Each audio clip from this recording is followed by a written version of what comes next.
she hit rock bottom. And that's where her real life began. Nobody plans to lose everything. Nobody wakes up one morning and says, "Today I will watch my whole life fall apart." But sometimes life doesn't ask for permission. Sometimes it simply takes, and when it takes everything.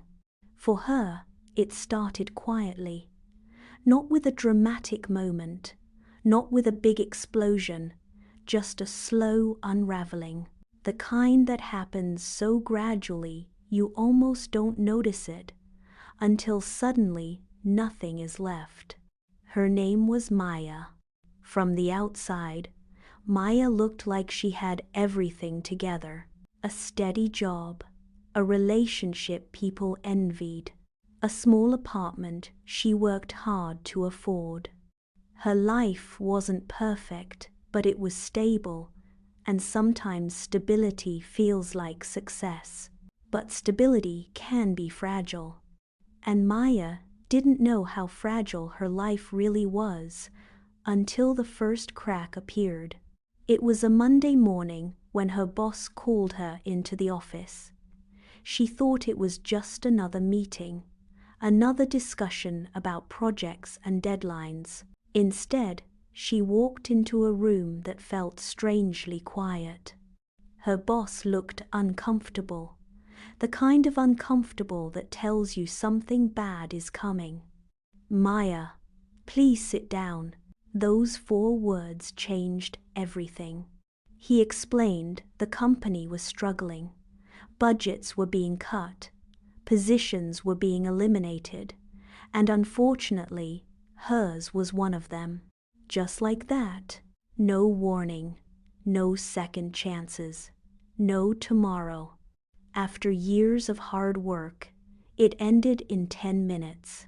Maya left the building with a small box of her belongings, her desk photos, a plant she had watered every day, a notebook full of plans that suddenly meant nothing. Outside, the world looked exactly the same. Cars moved, people laughed, coffee shops buzzed with conversation. But inside Maya's chest, everything had collapsed. She told herself it was okay. People lose jobs all the time. She would find another one. She was strong. She was capable. She would be fine, but life wasn't done with her yet, because a few weeks later, the second crack appeared. Her boyfriend had been distant lately. Short replies, long silences, excuses about being busy. One night, she asked the question she had been avoiding, "Is everything okay between us?" He didn't hesitate. That was the worst part. He had already made his decision. "I think we want different things now." Just like that. 3 years of love, reduced to a quiet conversation across the couch. He packed his things the next day, and suddenly the apartment felt twice as empty. Maya sat on the floor that night, surrounded by silence. 2 losses in 1 month. Her job, her relationship, but she still had her home. At least, that's what she believed. Until the third crack appeared, bills were piling up. Savings were disappearing faster than she expected. Interviews were rare. Rejections were common. And the landlord wasn't interested in her situation. Rent was due, and she didn't have it. A week later, she was holding a notice in her hand. 30 days. That was all she had left. 30 days to figure out a life that had completely fallen apart. 30 days to rebuild something from nothing, but she had no idea how. The day she moved out of the apartment was the quietest day of her life. No one came to help. No one offered comfort. Just a small, rented truck, a few boxes, and the heavy feeling of failure sitting in her chest. She drove for hours that day, not really knowing where she was going. At some point she pulled into a parking lot, turned off the engine, and just sat there. The silence inside the car was overwhelming. That was the moment it hit her. She had lost everything. Her job, her relationship, her home, everything she thought defined her life was gone. And for the first time, she allowed herself to cry. Not the quiet kind, the kind that shakes your whole body, the kind that comes from deep inside your chest, the kind that carries months of fear, exhaustion, and heartbreak.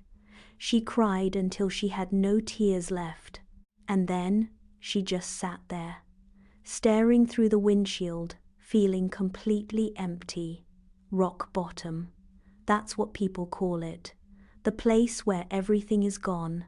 The place where you have nothing left to hold on to. But something strange happens at rock bottom. There is a moment, a very small moment, where silence begins to replace the chaos, where the noise of failure slowly fades, and in that silence, a question appears. What now? Maya didn't know the answer, but for the first time in months, she also realized something surprising. There was nothing left to lose, and when you have nothing left to lose, something powerful happens. Fear begins to loosen its grip. The next morning, she woke up in the back seat of her car, her neck stiff, her eyes tired. But something inside her had shifted. The pain was still there, but it was quieter. Instead of asking why this happened, she asked something different. What can I do next? It wasn't a big plan. It wasn't a dramatic transformation, just one small decision. She started with the simplest thing, a notebook. She wrote down every skill she had, every experience, every idea she had ever pushed aside, every dream she had told herself was unrealistic. At first, the list felt small, but slowly it grew. She realized something she had never thought about before. Her job had been just one part of her life, not the whole story, and losing it didn't erase who she was. For weeks, she lived carefully. Cheap meals, public libraries, sending applications during the day. But something else started happening too. She began helping people online. Strangers asking questions. People struggling with problems she knew how to solve. She shared advice, ideas, encouragement. At first it felt small, almost meaningless, but people kept coming back. More questions, more messages, more gratitude. One day, someone sent her a message that stopped her completely. You helped me more in one conversation than my last manager did in a year. Maya read the message 3 times. For the first time in months, she smiled. Maybe, just maybe, her value had never been tied to a job title. Maybe it was something deeper. So she kept going, helping more people, sharing more knowledge. Weeks turned into months, and slowly something began to grow. A small community, people who appreciated her honesty, her wisdom, her kindness. And then something unexpected happened. One of those strangers offered her a project. A small paid project, nothing huge, but it was the first money she had earned in months. And it didn't come from a company that hired her. It came from someone who believed in her. That moment changed everything, because it proved something important. Her life wasn't over. It was just different. Maya kept building. One project became two. Two became five.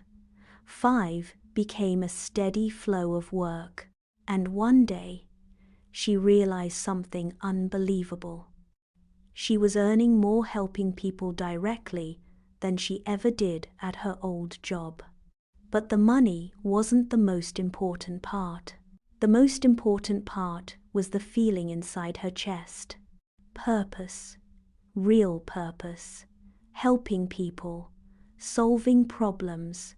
Using her experience to lift others.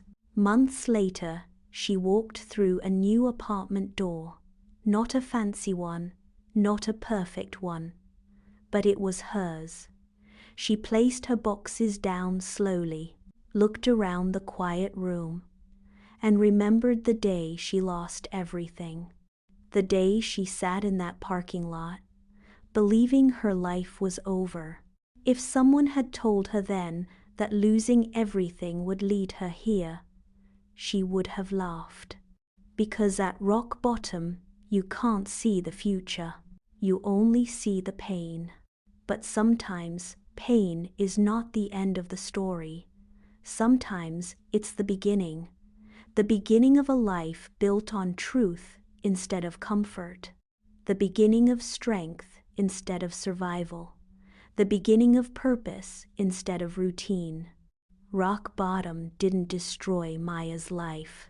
It cleared the space for the life she was meant to build. And years later, when people asked her how she became so strong, she always gave the same answer.